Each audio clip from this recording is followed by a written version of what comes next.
começar, gente, falando um pouquinho aqui quem é Marcos Garcia. Toda grande história começa com um sonho. E a de Marcos Garcia começou em uma família humilde, onde o trabalho sempre foi um valor aprendido desde cedo. Ainda na infância, descobriu que nenhuma conquista acontece por acaso e que a fé, a dedicação e a coragem são fundamentais para quem deseja transformar a própria realidade. Com muito esforço e perseverança, construiu uma trajetória de sucesso no empreendedorismo, no agronegócio e na vida pública, sempre mantendo suas raízes e o compromisso com o desenvolvimento do Espírito Santo. Graduado em ciência política, empresário, produtor rural e ex-deputado estadual entre os anos de 2019 e 2022, Marcos Garcia conhece de perto quem produz, empreende, gera emprego no campo e na cidade. Sua atuação política foi marcada pelo incentivo ao desenvolvimento regional, ao fortalecimento do agronegócio e a busca por investimentos para diversos municípios capixabas. Também é diplomado pela Escola Superior de Guerra. Hoje, recebe o convite do Pod Café para uma conversa sobre agronegócio, tecnologia, economia e os desafios do Espírito Santo. Vamos então começar, Marcos? Sim. Começa falando pra gente quem é Marcos Garcia hoje. Pois é, Rose. Marcos Garcia é uma pessoa que cresceu, né? Mas que mantém a lembrança, os valores que nós tivemos na infância. Carrego comigo, né? Toda a dificuldade, todo o respeito que as pessoas tiveram com meu pai, com a minha mãe, quando eu era criança. E carrego comigo a importância, né, de respeitar as pessoas. Sou um pai de família, sou pai de dois, da Larissa e o Gabriel. Sou casado com a Dileia Novaes. Eu sou da família de 7 irmãos. Nós somos 3 homens e 4 mulheres. Graças a Deus eu tenho a honra de ter meus pais vivos e com saúde. Bacana. Um privilégio. É privilégio ter os pais vivos com saúde. Como você falou, né, eu sou empreendedor em vários setores. Eu atuo, a minha maior atuação é no agro. O Marcos Garcia também, ele é empreendedor na área de construção civil e também no comércio, né, em vários setores do comércio, restaurante, cerimonial, algumas empresas que focadas a parte agrícola. E o Marcos Garcia, como você falou, eu sou formado em ciências políticas, né? Isso. Sou formado na Escola Superior de Guerra, tenho 60 anos de idade, certo? E essa pessoa que gosta muito de se comunicar, ouvir as pessoas e respeitar as pessoas acima de tudo. Marcos, a gente leu aqui uma trajetória bem bacana. Sim. E qual o maior ensinamento de toda essa trajetória até aqui? Você fala assim, a técnica no sentido aos negócios, De uma maneira geral, assim, ensinamento enquanto pessoa, enquanto profissional, enquanto gestor público também. Sim. Eu falo que o líder, ele não nasce pronto. Ele nasce pronto, no meu ponto de vista, mas ele se aperfeiçoa com o tempo. Eu acho que a pessoa, quando ele nasce com esse espírito de liderança, eu acredito que essa vocação fica um pouco mais fácil para a gente tentar realizar os nossos sonhos. Então, assim, a minha trajetória não foi uma trajetória fácil, né? Eu, com 8 para 9 anos, realmente já estava no comércio junto com meu tio. Tive a oportunidade de estudar, né? Graças a Deus, com muita dificuldade, tive a oportunidade de estudar e sempre focado em um dia trazer uma condição melhor para a família. E foi isso que aconteceu ao longo da minha vida. Muito esforço, muita coragem, muita dedicação, muita fé. E nós conseguimos alcançar esse espaço grande na sociedade, né? E hoje eu atuo no setor produtivo, né? De todas as formas, na indústria, que a gente, através de alguns produtos que a gente ajuda a produzir para a industrialização. Eu falo que tudo que é bom na vida é difícil. Dá trabalho, né, Marcos? Dá trabalho, você é do agro, você conhece muito bem o que eu estou falando. Sim. E principalmente no agronegócio. Então eu falo que o produtor, ele é movido a desafios. Não só o produtor rural, mas eu falo que é toda a cadeia produtiva. Toda a cadeia do agro, né? Nós somos movidos a desafios em situações, né, começando com a carga tributária, uma falta de incentivo, falta de crédito. Mas, de uma maneira geral, eu falo que vale a pena lutar. Porque eu sempre falei para mim mesmo, eu cheguei a um certo ponto na minha vida, que eu tinha meus 27, 28 anos, eu entrei como auxiliar de serviços gerais dentro de uma empresa, e eu cheguei a gerente. Aí um dia, conversando com meu pai, ele falou assim, pai, eu vou resolver montar um negócio para mim. Meu pai, você tá doido, depois de tanta luta, para chegar num cargo de gerente, um salário bom, e você hoje, você fala em sair de uma empresa dessa, todo mundo gosta de você. Eu falei, pai, eu tenho sonhos. Eu sonho ser, assim, empreender, tá dentro de mim, eu preciso fazer isso. Porque, mas se der errado, eu falei, pai, olha, o que eu penso é diferente. Eu acho assim, se eu monto um negócio e dá certo, lá na frente eu vou chegar para mim e falar, não, graças a Deus, eu tive coragem, e hoje eu estou desfrutando da minha coragem, da minha força de vontade, da minha capacidade. Aí meu pai falou, mas se der errado, meu filho, eu não posso me culpar, porque eu tentei. Tentei, né? Certo? Porque eu tentei. Eu vejo pessoas que trabalharam a vida toda e nunca foram assim de encontro aos seus sonhos, chega na velhice e fala, pô, meu sonho é ter feito isso, isso e isso, e não fez. Então eu não tenho essa culpa dentro de mim. Graças a Deus deu certo. Certo? O que eu deixo de legado para as pessoas, que acreditem em si mesmo, trabalhem. Acreditem nos sonhos, né, Marcos? Acreditem nos seus sonhos, porque vale a pena. É possível, né? Eu passei por essa estrada. É. Marcos, aí você falou pra gente que você começou muito jovenzinho no comércio. Em que momento que o agronegócio entrou na sua vida? Por exemplo, eu sou de família, né? Na nossa família, os irmãos dos meus pais, tio, já tem essa tendência. Desse meio, né? Eu gosto muito de animais, eu gosto muito de plantar, eu gosto muito de ver uma planta crescer. E isso é uma coisa que nasce com a gente também, né?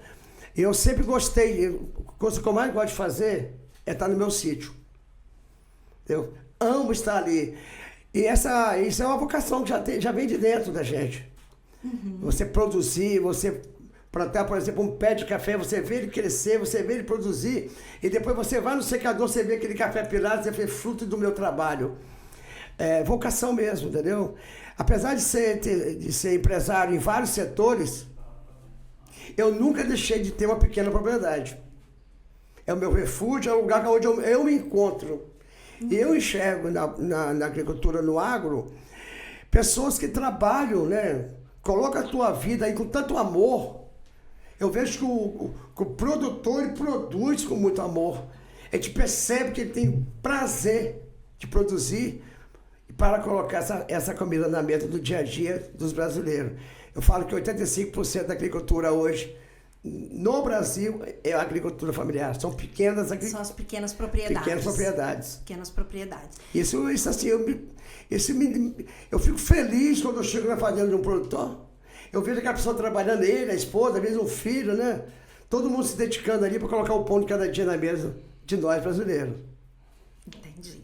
Agora, Marcos, você até começou a falar aí, né, dessa questão desse número alto de produtores, de pequenos produtores da agricultura familiar, que são maioria, né? Como é que você avalia a importância do agronegócio hoje para a economia do nosso estado, para a economia do Espírito Santo? Qual a avaliação que você faz? Rose, olha só. O estado do Espírito Santo hoje, o agronegócio, ele é responsável por 33% do PIB do estado do Espírito Santo. Você imagina a importância desse setor dentro da economia do estado do Espírito Santo. E dos 78 municípios que tem no estado do Espírito Santo, 80% desses municípios, o agro é a principal renda desses municípios. Então você imagina a importância que é o agro para o Espírito Santo. Hoje, Rose, nós somos o maior produtor de café, Conilon, do Brasil, praticamente do mundo, né? E nós estamos em Rio Bananal, que é o maior produtor de café Conilon do Brasil, Bananal né? é o maior produtor de café Conilon do estado do Espírito Santo. É. Então você imagina que nós somos hoje um grande produtor de cacau, nosso chocolate é reconhecido no mundo inteiro, já ganhou vários prêmios no mundo inteiro. Você imagina que aqui na nossa região norte estão aqui implantados todos os packing house que exportam o nosso produto para o mundo inteiro. Então você olha a importância do agronegócio do Espírito Santo, certo? Você tem ideia, tem um projeto de lei que foi aprovado por mim que concede a Linhares e cidades vizinhas, né? Porque a gente é vizinho, Bananal, Soletama, a cidade do agronegócio é a melhor cidade para se empreender no nosso estado, certo? Então você imagina a importância que você falou do Espírito Santo para mim, né? Você falou do Espírito Santo, o título que o Espírito Santo está entregando e de que maneira a gente está chegando do outro lado do mundo, né, com o nosso produto. Então nós estamos aqui, nós estamos falando de café. Sim. Nós somos um grande produtor de cacau, nós somos um grande produtor de pimenta do reino. Pimenta do reino. Aí quando você parte, um grande produtor de mamão, sim, de papaya, e nós somos aqui, nós temos um setor aqui de fruta muito pujante, né? Muito puxante. Nós temos plantações de cacau, de cajá, que isso já está nas mesas e vai no supermercado. Sim. Você vê no supermercado. Nós somos grandes potenciais de laranja na região sul, Venda Nova do Imigrante. Se você pegar aqui Santa Teresa, Domingo Martins, você passa e vê que esse pomar é a coisa mais linda do mundo. É verdade. E tem outra coisa que nós somos potência. Nós somos os maiores produtores de ovos do Brasil, quem está em Santa Maria de Quitibá. Então você imagina a importância que é o agro para o Espírito Santo. Os números falam tudo. Nós representamos 36% do PIB do Espírito Santo. Muito bom, muito bom. Agora, Marcos, qual o maior desafio, no seu ponto de vista, do produtor rural hoje? Olha, no meu ponto de vista, o maior desafio que o produtor enfrenta hoje são as diferenças climáticas. Certo? O produtor, diferenças climáticas e respaldo público. Eu falo que também a falta de infraestrutura também eu vou citar porquê de cada uma dessas, tá? Ok. A falta de infraestrutura.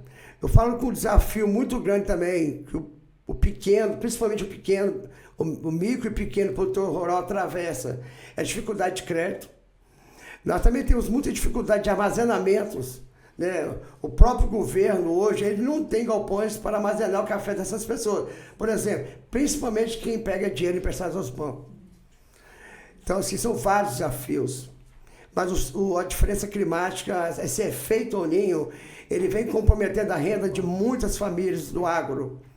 Vamos pegar aqui 2011. 2012, nós tivemos uma das maiores enchentes aqui na região. Foi. Muitos produtores rurais perderam sua lavoura. Aquelas que não perderam grande parte da lavoura, perderam grande parte da sua produção. Certo? Só que a maioria dessas pessoas, a maioria pega um crédito aos bancos. Aí eu fico te perguntando, cadê o respaldo? Cadê o respaldo jurídico? Tem que ter um respaldo jurídico. Nós temos que ter alguma coisa que garanta que o produtor não vai ter que vender sua terra para pagar uma conta no banco. Isso é um grande desafio. Que quando o produtor pega um dinheiro no banco para custear uma safra, então nesse custeio da safra ele comprou adubo, ele comprou defensivos, ele teve que pagar energia, ele teve que pagar mão de obra. Então se ele tem um saco de café que na época ele pegou lá 200 mil para poder custear a safra dele, que é um custeio, né, que a gente fala. Sim. O café, de repente, estava lá de 800 a R$1.000. Aí, o que acontece? Às vezes, não é sempre que acontece, mas acontece. Quando vai vender o produto, o café está R$400. Se o custo é 500, como é que ele paga a conta? E assim com outras culturas também, né, Marcos? Não só café. Eu estou botando o café aqui como hipótese. Isso vai ser em todo o setor. É no cacau, é na pimenta, é no mamão. E quando o cara perde uma roça de mamão com doença, né, que nós temos uma questão aqui Nós temos aqui na região aqui o mosaico, que ele é realmente uma doença que ele ataca o mamoeiro, a meleira. Eu acho que o respaldo político, o respaldo jurídico, ele é muito importante, até igual às diferenças climáticas que nós temos aqui. Mas aí cabe o poder público de enxergar essa situação e criar leis e agir, né? Para poder, nesse momento, segurar o produtor no seu habitat, da sua pequena propriedade. Sabe o que acontece? Quando isso acontece, que quando o produtor, o micro e médio produtor, ele se endivida, às vezes são obrigados a vender suas terras. E eles vão morar onde? Na cidade. E lá é totalmente diferente. A pessoa que está acostumada a morar aqui na roça, não paga aluguel, não paga água, não paga energia, de ter sua galinha, seus ovos, sua horta. Quando ele chega na cidade, isso ele não tem, tudo isso que eu falei, ele vai ter que comprar. É uma diferença muito grande. São vários setores que dificultam muito a vida do pequeno, micro e pequeno produtor rural. Por exemplo, construção de barragens. Isso era para ser essencial, linhas de crédito facilitadas para que o produtor se preparasse para um melinho desse. Tudo bem que 2011 até 2016 nós tivemos muita chuva, mas olha só o desafio do produtor. Ele saiu de uma enchente, entramos numa seca. Sim. Foram 8 anos de sofrimento. E o café com preço baixo. Certo? E aonde o produtor ia buscar ajuda? Nos bancos. E o que os bancos exigiam? Avalista. Então, olha a burocracia, a dificuldade de liberar o crédito na hora que o produtor mais precisa. Né? Então, essa burocracia é que está fazendo com que o produtor desanime. Muitos pequenos produtores estão vendendo as suas propriedades e estão indo embora. Um outro desafio, Rose, que eu acho muito importante, até que tem que ser lembrado, porque a maioria dos produtores rurais não estão fazendo sucessores. Os donos de pequenas propriedades não estão fazendo sucessores. O que acontece? Estão formando os filhos médicos, engenheiros, acho legal, entendeu? Mas eu te falo, e na velhice? Quem vai tocar, né? Quem vai dar continuidade a isso aí? É onde nós temos a escassez de mão de obra. Porque os jovens estão indo embora. Sim. Através de mais oportunidades. Eu estava lendo uma reportagem em Minas Gerais que a quantidade de pequenas propriedades que estão à venda é uma coisa absurda. Por quê? Porque as pessoas não têm mais mão de obra no campo. Envelhecem, né? Envelhecem, e as pessoas que estão aqui em torno estão procurando oportunidades fora da cidade, das indústrias, certo? Então isso aí também é um grande problema. É um problema muito sério para o agronegócio. É um grande desafio do agro. São vários. Como falei lá atrás, que o produtor rural ele é movido a desafios. E são muitos desafios, né? São realmente muitos desafios. Nós estamos hoje aqui no nosso Pod Café entrevistando Marcos Garcia e nós vamos dar um pequeno intervalo. Vamos falar agora dos nossos patrocinadores, né? Vamos agradecer aqui aos parceiros que acreditam e apoiam o Pod Café. O Lorenzoni Café e Pimenta, na pessoa do Rony Lorenzoni e família. Bertone Agroconsultoria. Gilberte Material de Construção e Guteg Consultoria com o Breno Gilberte. Bonfante Máquinas, Ded Bonfante, LB Planejados, Brendo e Léo, Padaria Conilon e o Momento Agro da Rádio Gazeta FM, apresentado por mim, Rose Ronquete. Vamos continuar então, Marcos? Dando continuidade aqui ao nosso Pod Café, eu gostaria que você me falasse aí, você apontou aí esses inúmeros desafios. E como que você avalia o papel do poder público, Marcos? O que o poder público pode fazer frente a esses desafios todos que você acabou de responder para a gente? Pois é. Nós estamos vendo aí que quando um governo... Eu fui deputado, né, de 2019 até 2023. Isso. Hoje existe muita linha de créditos nos bancos internacionais. Uhum. Vamos falar de uma linha de crédito aqui do BID, né? Isso. O Banco Internacional de Desenvolvimento, que empresta esse dinheiro a um custo baixo, em média de 3% ao ano, com até 20 anos para pagar. Para o quê? Para alavancar a indústria e o desenvolvimento do Brasil. Sim. Esse recurso ele é a nível, né? Ele é mundial. E nós aprovamos ali, quando fomos deputados, em 2020, um empréstimo para o Estado do Espírito Santo de 7 bilhões de reais aos cofres públicos. Certo? Então, o que a gente entendeu ali? A indústria, naquele exato momento, ela foi amparada. Por quê? Não, porque quando a gente fala de crédito, a gente pega esse crédito aí para fazer alavancar o desenvolvimento do Espírito Santo, com estradas, melhoria na área de segurança pública. Mas há uma linha de crédito que ela pode também ser estabelecida para os pequenos e médios produtores rurais. Então, o poder público ele pode sim, através do Bandes, através dos bancos do Baneste, criar uma linha de crédito, criar um seguro, para que a gente possa fazer e garantir a sobrevivência desse setor num momento difícil. Por exemplo, hoje nós temos aqui vários produtores rurais que o preço do café até um preço razoável, ele chegou a recuar para R$850. Sim. Essa semana já bateu R$1.050, R$1.070, já chegou aí até R$2.000 o saco de café. Mas por que isso está acontecendo? Porque nós não estamos conseguindo produtividade. Se você pega a quantidade de pés de café, as áreas plantadas, elas multiplicaram, elas dobraram as áreas plantadas. Mas a quantidade que a gente colhe de saca de café ainda é os mesmos números que nós tínhamos de 4, 5 anos atrás. A média de produção se mantém, apesar de ter plantado muito café. Uhum. E muitas áreas de cafés plantadas, praticamente nós dobramos nessas áreas plantadas, mas a produção é a mesma. O que falta? Falta recurso, falta tecnologia, falta mais apoio ao produtor rural para buscar tecnologia. Apesar que nós temos muitos fatores ainda que jogam a favor do produtor, mas ainda o poder público pode fazer muito mais.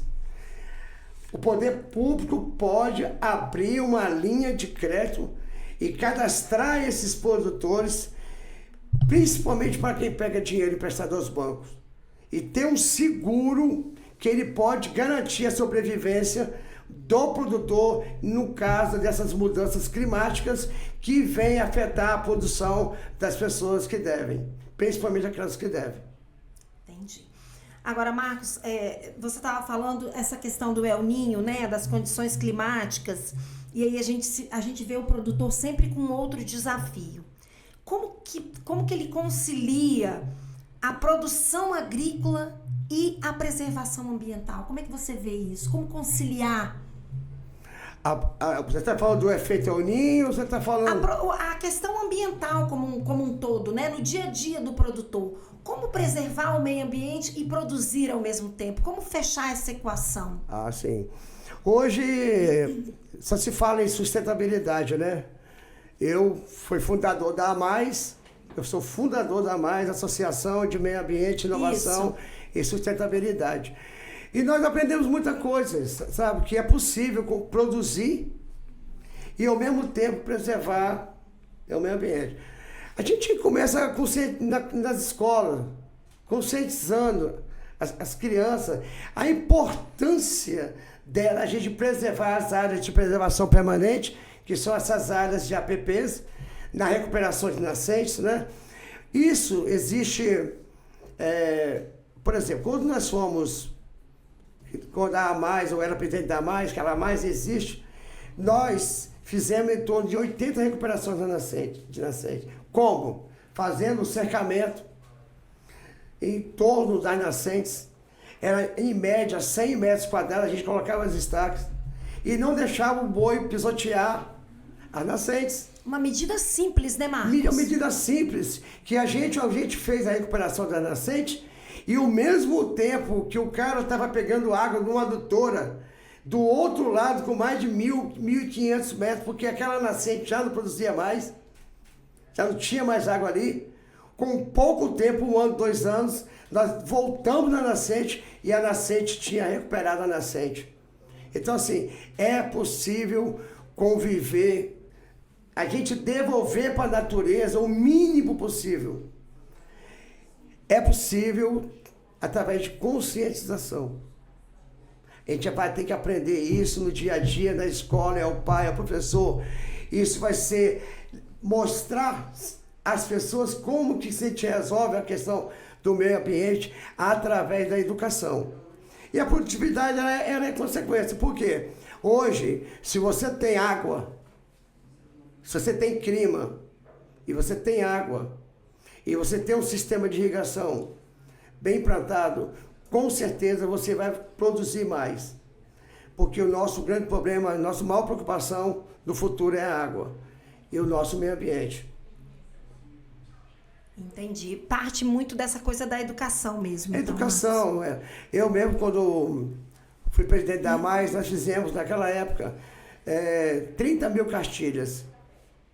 Para as crianças? Não, nós fizemos 30 mil cartilhas. Grande parte dessas cartilhas a gente entregou nas escolas. Sim. E muitas dessas a gente mandou para o mala direto através do correio, né? A gente botava essa cartilhazinha. Olha, o que foi parabenizado das dicas de como economizar energia, das dicas de como economizar água, o tempo que você lava, fica dentro de um banheiro tomando banho, que você poderia muito bem tomar um banho, se saboar e fechar a torneira. Se saboou, abre a torneira, se molha, se enxuga. Porque tem pessoas que vão para o chuveiro, elas ficam lá o tempo todo se saboando embaixo do chuveiro. Você imagina o quanto de água que desperdiça, e água tratada, e essa água vem da onde? Ela vem da natureza, né? Então, assim, é através da conscientização que a gente consegue mudar isso. Por exemplo, tem pessoa que tem uma casa com 6 cômodos, sai, todo mundo deixa a lâmpada acesa, não apaga uma lâmpada, isso está gerando energia. Olha só, a energia vem da onde? Das hidrelétricas. Então, assim, olha só o quanto que a gente pode contribuir. Então, é possível produzir e, ao mesmo tempo, preservar. Marcos, a gente falou agora dessa questão do poder público e agora a gente está falando você está falando de conscientização do meio quanto à preservação. É papel também do poder público essa coisa de conscientizar? Sim, é dever. É dever. Olha só, tem vários programas, né, na televisão. E isso vai chegar nas pessoas através de canais de comunicação. Eu vejo tantos programas na televisão falando de muita coisa, tal. Tem muita coisa do governo aí que fala sobre a vacinação, né? A gotinha, né? A vacinação infantil. Eu acho que isso aí pode ser feito também, essa conscientização no campo. Sim. Dessa parte do meio ambiente, como é importante preservar a natureza, o que nós podemos fazer, não jogar lixo nas lagoas, não jogar pneu velho na beira das estradas, a gente evitar de quebrar uma árvore, evitar de fazer o cercamento de nascente. Eu acho que a gente começar a fazer um movimento e começar a mostrar para a sociedade o mal que isso vai fazer no futuro e que as nossas futuras gerações vão pagar caro por isso no futuro, eu acho que a gente consegue conscientizar e mudar. Tá certo. Agora, Marcos, vamos mudar um pouquinho de assunto. Vamos falar um pouco de tecnologia, né? Qual o papel da tecnologia no campo e como que ela pode ajudar aí no aumento da produtividade? Você falou agora mesmo dessa questão, aumentaram-se os pés de café, mas a produtividade continua a mesma. Qual o papel da tecnologia? Fundamental, né? Muito importante. Por exemplo, vamos começar com a irrigação. Há uns 30 anos atrás, se falava em irrigação, quase ninguém irrigava os seus cafés, né? E as pessoas esperavam a chuva vir para molhar, para adubar o café, porque se você adubasse e não chovesse, você perdia o adubo. Sim. Com isso, você perdia todo o ciclo. Por exemplo, nós temos a forada do café, depois que você colhe o café, a gente percebe que o café ele sai de um nível de estresse, ele já começa a pedir comida. Se você joga comida e nesse intervalo de agosto, setembro e outubro, que a forada do café não chove, você perde todo o seu trabalho. Sim. Então hoje a tecnologia ela joga a favor do produtor rural. O sistema de irrigação bem implantado, bem montado, com tecnologias que nós temos de ponta hoje, ele garante que o produtor ele vai plantar e vai colher. Essa tecnologia, ele dá a garantia que o produtor vai colher o ano todo. Outra garantia que a tecnologia ela traz para o produtor rural. Vamos continuar na irrigação.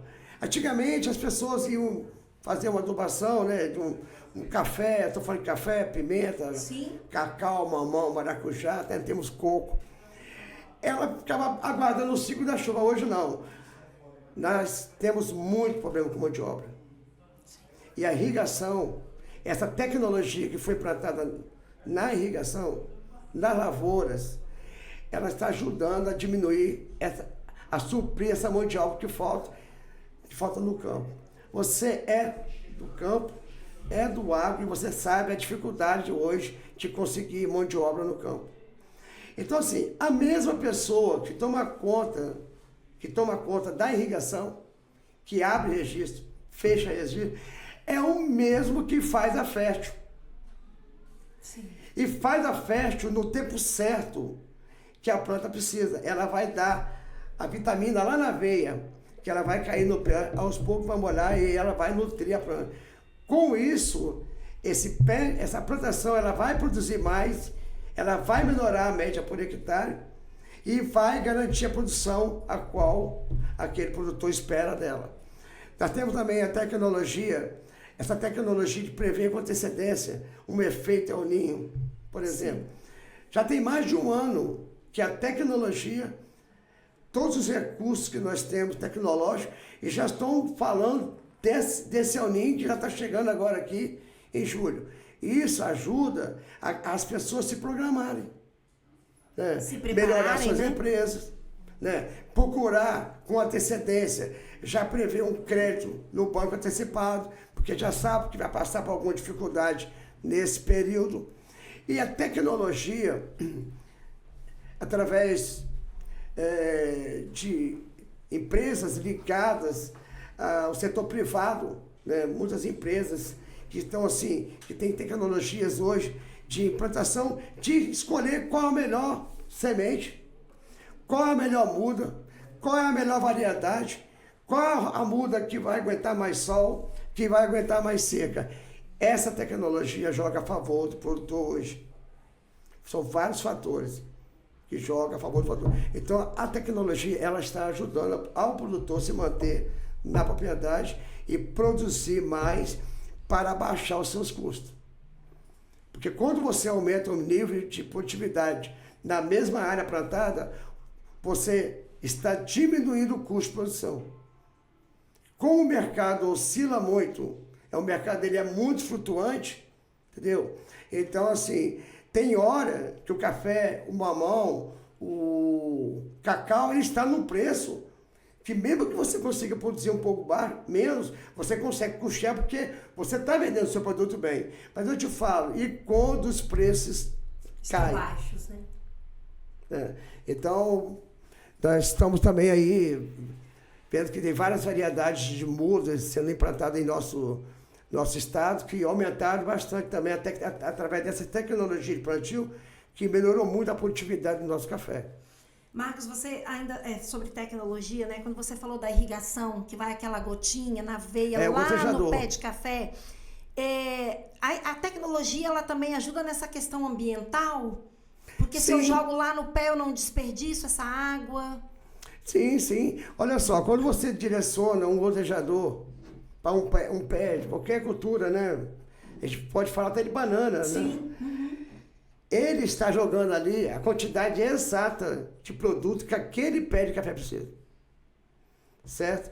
Hoje nós temos propriedades aí, né, que foram devastadas ao longo do tempo, que hoje gastam fortuna para poder, de calcário, para poder tirar a acidez do solo.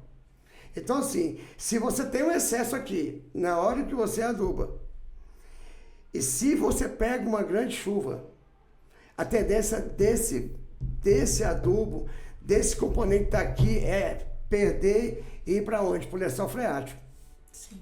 Então, essa tecnologia, hoje tem tecnologia que você já programa Você tem um painel central, você vai lá, programa o tempo, a quantidade de tempo. De acordo com a umidade do solo também, a irrigação é acionada. Se ela entende que a planta tem o suficiente para beber aqui de água, ela não aciona, e isso joga a favor também do meio ambiente. Entendi. Ainda na irrigação, Marcos, como é que você avalia assim, a transformação promovida pela irrigação na agricultura do norte do Espírito Santo? Sim, só para você me faz essa pergunta, só para me entender, que está bem parecido com a outra. Vamos lá. A irrigação, né? Você falou aí desse aumento da irrigação. No seu ponto de vista, o aumento do uso da irrigação, ele contribuiu aí para o crescimento de produtividade da agricultura do norte do estado? Sem dúvida, né? Eu falo que hoje sem irrigação ninguém produz mais. O fator principal que agrega a produtividade. Hoje a gente vê aí que os produtores hoje, antes de plantar, eles já colocam irrigação. Ninguém bota uma muda tanto de cacau como qualquer tipo de cultura numa couve se ele já não tiver com irrigação, porque ele sabe que sem irrigação não produz. E os sistemas de irrigação estão cada vez mais modernos, né? Cada vez consome menos água. Então, a implantação da irrigação na lavoura é fundamental para o aumento da produtividade, não é só no Espírito Santo, não, é no mundo inteiro. Entendi. Agora, Marcos, a gente tá ouvindo aí, né, muita coisa, inteligência artificial, a gente tem também os drones e agricultura de precisão. Tudo isso, todas essas tecnologias, elas podem ajudar aí os pequenos produtores? Como é que você vê isso? Eu vou pegar pelos drones, né? Hoje as leis estão cada dia mais rígidas quando eu falo de pulverizações. E realmente, hoje até a gente está dentro de uma situação que a tecnologia está tão bem implantada que hoje a gente usava a taxa vermelha, hoje já estão na faixa amarela. E hoje o combate é mais biológico. Essa parte de controle biológico está crescendo muito de combate às doenças, às pragas da agricultura. Mas essa tecnologia que você está falando aí, através de drones, vem salvar muito aos pequenos produtores, pela questão da mão de obra. Quando você coloca um drone para pulverizar uma lavoura de 100 mil pés de café, você tem só o operador do drone, que ele mesmo faz a mistura da calda.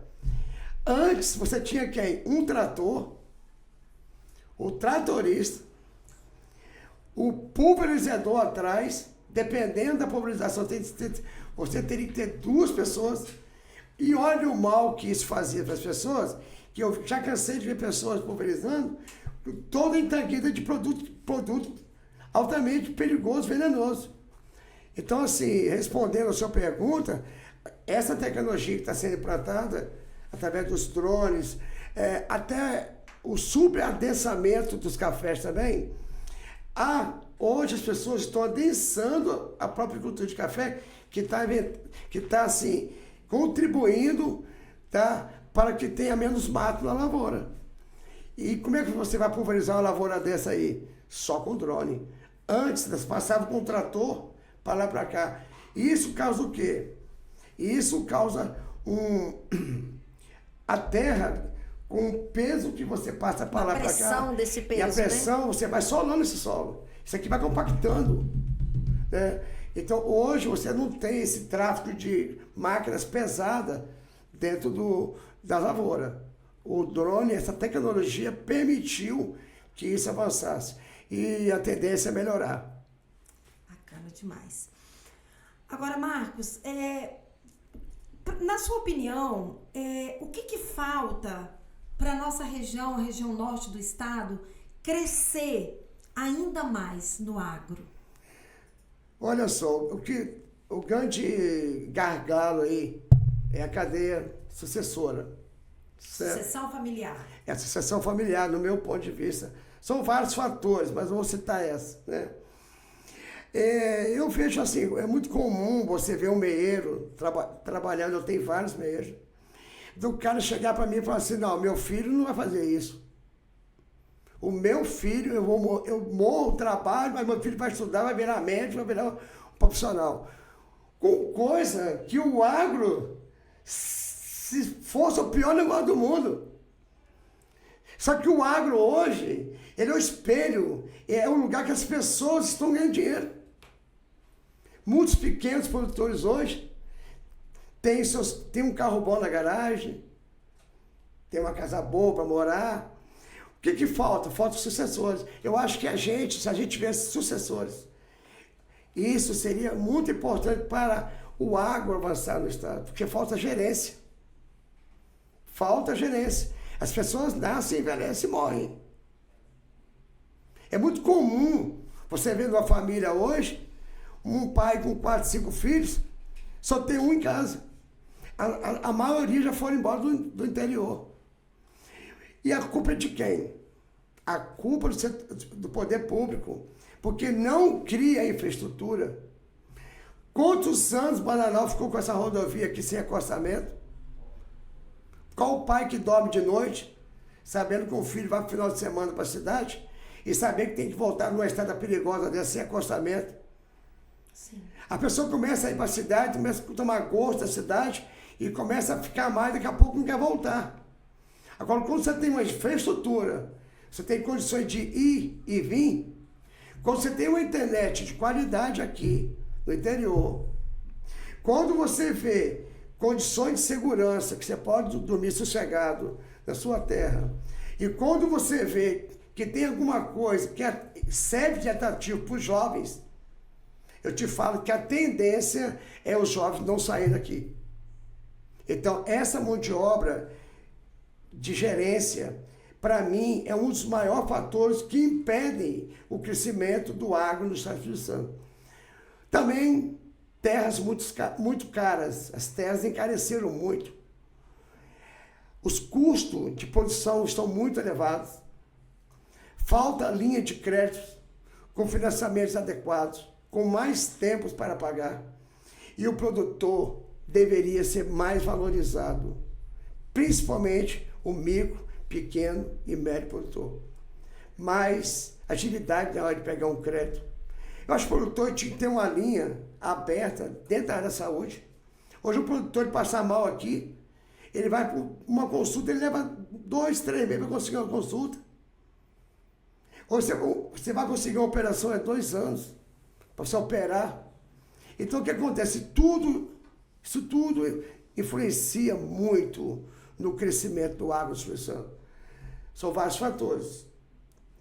Mas eu acredito que isso a curto prazo nós vamos estar conscientizando, principalmente o Estado do Espírito Santo, com essa nova política que nós queremos implantar aqui, de ouvir mais o produtor, entender a demanda deles e a gente trazer benefícios para que a gente possa potencializar esse produtor para que ele possa produzir mais. Entendi.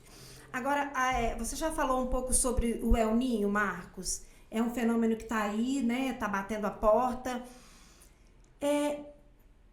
Você acha que os nossos produtores, eles estão preocupados, eles estão preparados? Como é que você avalia isso, esse impacto? Infelizmente, eu não acredito, né? Os produtores estão muito preocupados, sim, porque as redes sociais estão mostrando isso. E a gente ainda não entendeu, né, o tamanho, o que pode proporcionar esse fenômeno. Alguns falam que vai durar 1 ano, outros falam que vai durar 2 anos. Realmente, aí a gente tem calor, estão prevendo para dezembro, né? Janeiro, calores extremos aí de 43, 42 graus. Mas o produtor não está preparado para encarar o El Niño. A gente observa isso no dia a dia.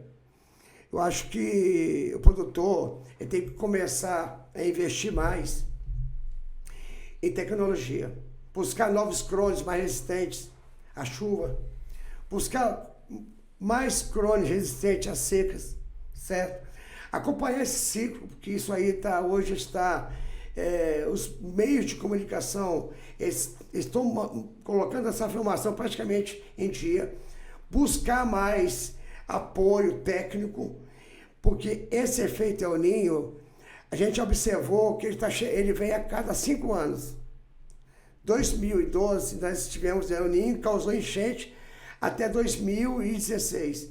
2016 até 2021, nós tivemos as maiores secas do estado do Espírito Santo. Então, assim, o produtor não está preparado. É comum você ir nas propriedades, as barragens estão pequenas, investir mais em barragem. E investir mais em sistema de irrigação que consuma menos águas, caso ele venha a ter um problema sério com seca, certo? E buscar a regularização das suas terras. Tem muitas pessoas que têm propriedade, mas elas têm ali 10 aquele terra, mas não está legalizado, às vezes está em recibo, às vezes as terras não tem registro. Isso atrapalha até na hora de uma linha de crédito, né, Marcos? É isso mesmo, que na hora que ele vai precisar desse crédito, porque a hora do sufoco, ele tem que estar organizado. Como é que ele vai pegar um crédito num banco se ele tem 5 alqueires de terra e só tem escritura de 2? Vai dificultar o crédito. Eu acho que nós temos, sim, meios para se organizar para enfrentar esse fenômeno. Entendi. E agora, né, nós já estamos às portas do El Niño, né? Porque é previsto para julho, agosto. Como reduzir os impactos nas lavouras nesse momento? Ainda dá para fazer alguma coisa? Olha só, nós aqui ainda, no norte do estado, nós tivemos... Deus foi muito generoso com a gente, né? Que o período mais crítico do café é quando você sai da pós-colheita e você já entra no período de poda, né? E quando você termina a poda do café, o café já está pocando a pinha para florar. Então, esse ano, Deus foi generoso com a gente, que Ele mandou uma chuvada boa, numa hora certa. Claro que precisamos de mais chuvas, né? Mas para quem já tem um sistema de irrigação bem implantado, né, com tecnologia, isso vai ajudar a manter o café, né, através de adubação perfeita, e esse café vai se manter até um período de janeiro. Agora, janeiro vai depender muito desse tempo do sol, porque é onde o café ele carrega e ele tomba, em consequência do peso. Mas quando isso acontece, queima o café. O sol incide, né, diretamente. Mas isso, como você falou, tem meios de você plantar crones, certo? Com tecnologias que não são plantas tombadoras. Por exemplo, nós temos um café tipo P2. Um café P2, nós temos várias variedades aí, que ele cresce um ramo só e firme, mesmo com a carga ele não tomba. Então nós temos que plantar, já temos que ficar atentos às variedades que podem sofrer com tombamento do mês de dezembro e de janeiro. Buscar essa tecnologia pode afetar, mas se nós organizarmos, né, através de conscientização, com um apoio técnico de algum engenheiro agrônomo, buscar ajuda, aquelas que não conseguem pagar um engenheiro, que vai no Icapé, busca ajuda para tentar achar a solução. Esse efeito El Niño, ele vai afetar o mundo inteiro. Alguns lugares, muitas chuvas, e outros lugares, muito sol. Estão prevendo muito sol para nós aqui. Mas, ao mesmo tempo, isso pode mudar. Viu, Rose? Mas existe maneira de resolver isso aí através de um bom diálogo com técnicos e agrônomos. E até pela experiência, por ter passado por vários El Niños, né? Sim. Eu acho que ao longo de 30 anos aqui, nós passamos por 6 fenômenos desses. Eu mesmo já passei por 4. O produtor já vai ficando atento. Aí né? você já vai ficando um pouco atento. As pessoas que se mantêm atentas, e ela começar a entender também o ciclo do El Niño. Nós tivemos 2011 até 2015. Tivemos 2015 até 2020. Agora estamos entrando até 2021. Ó, se passaram mais 5 anos, 2026, ó. Se você parar para analisar, os 5 anos. Eu acho que nesse intervalo a pessoa tem que se preparar. Melhorar suas represas. Melhorar seus locais de armazenamento. Melhorar o seu sistema de irrigação, para que ele possa ser mais eficiente. Ele melhorar a sua matriz genética. Mas as pessoas, infelizmente, elas deixam isso para a última hora. Quando já não tem muito o que fazer, né? E quando vai buscar ajuda, vai todo mundo ao mesmo tempo. Exatamente. Agora, Marcos, vamos falar de política. Vamos falar de política. Você foi deputado estadual de 2019 a 2022. E agora você se coloca de novo como pré-candidato a deputado estadual. O que te motiva a voltar aí para esse cenário político? Olha só, eu estou numa região que era uma região bem diversificada, né? Apesar do agro ser muito forte, mas nós temos uma área de serviços, hotéis, restaurantes, a gente que são setores produtivos. E a gente está aqui, a indústria, a gente está acompanhando a indústria, e a gente vê que tudo isso depende da política. Essa experiência que eu trago comigo, dos meus 9 anos de idade, já no comércio, ajudando meu tio, de sair de office boy, de passar vendedor, de passar gerente de empresa. Minha vida foi difícil, não foi fácil. E de virar empresário, de virar um pequeno empreendedor e me tornar esse empresário que sou hoje. Então eu carrego comigo muita experiência. Ao longo desses anos, eu me deparei com muita dificuldade, muitas coisas que poderiam ser resolvidas através da política. Então, sim, eu como empresário adquiri muita experiência, principalmente no agro. E eu vi que faltava muita coisa, que só através da política a gente já conseguia resolver muitas coisas. Então resolvi entrar na política para poder ouvir as pessoas. Se juntar com tudo aquilo que eu já tinha de conhecimento para poder construir um futuro melhor para as pessoas. E nós construímos. A gente percebeu, nas minhas caminhadas ao longo de todos esses anos, eu percebi que a coisa que mais faz falta, principalmente no agro, é a infraestrutura. Pontes, construção de rodovias, segurança do campo. Vários fatores contribuem para que a gente possa melhorar a vida do homem do campo.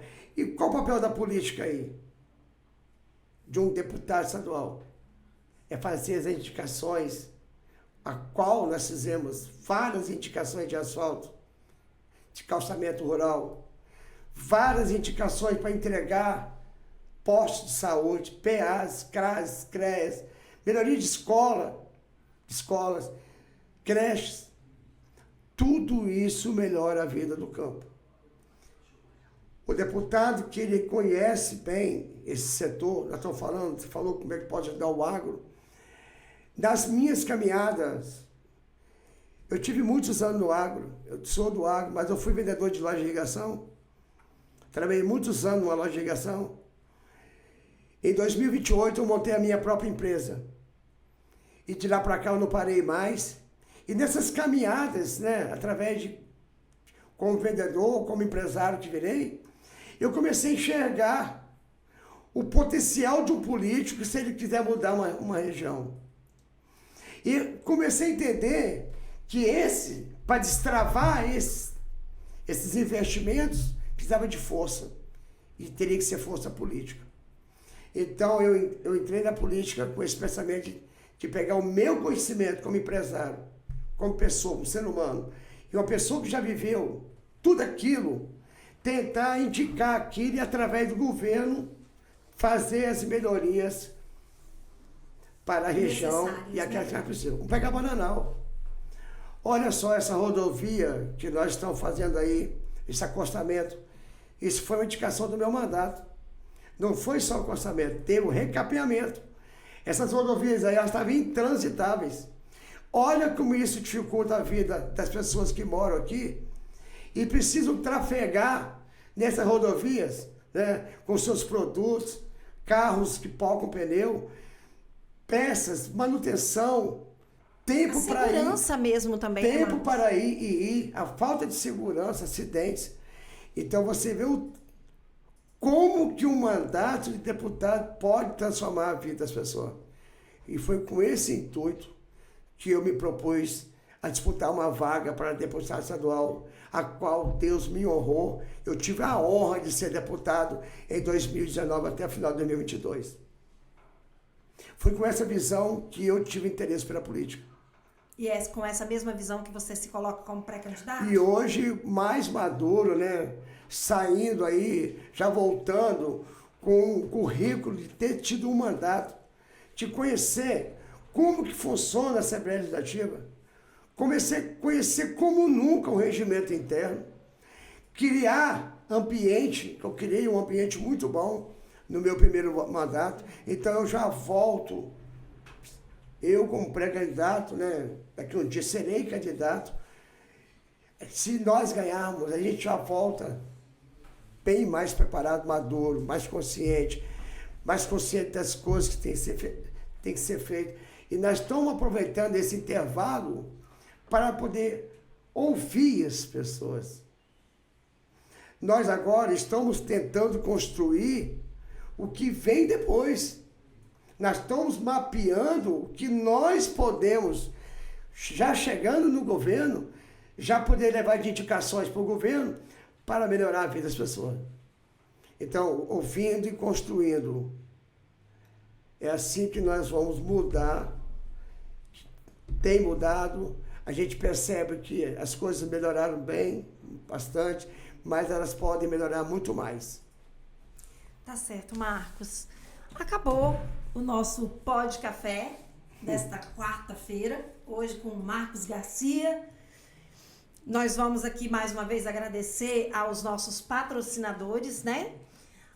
Que acreditam aqui, que ajudam a gente a fazer o nosso Pod Café, o Lorenzoni Café e Pimenta, na pessoa do Rony e de toda a sua família, Bertone Agroconsultoria, Gilberte Material de Construção e Gutec Consultoria, com Breno Gilberte, Bonfante Máquinas, Ded Bonfante, LP Planejados, Brendo e Léo, Padaria Conilão e o Momento Agro da Rádio Gazeta, um programa produzido e apresentado por mim, Rose Ronquete.